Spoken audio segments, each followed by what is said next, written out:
शाळा म्हणजे मग आपल्याला काय करायचं असेल त्यामध्ये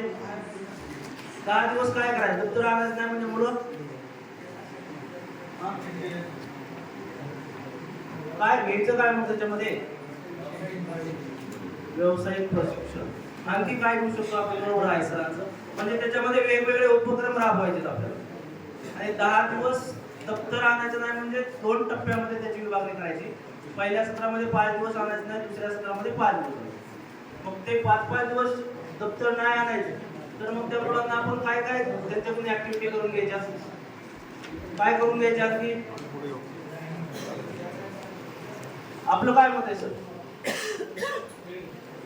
क्षेत्रभेट या बरोबर आहे मॅडम क्षेत्रभेट एखाद्या ठिकाणी आपण भेट देऊ शकतो म्हणजे छोटी सहल काढू शकतो त्या ठिकाणी जाऊ शकतो आणि त्या विद्यार्थ्यांना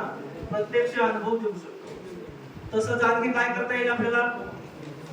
सर काय करता येईल विविध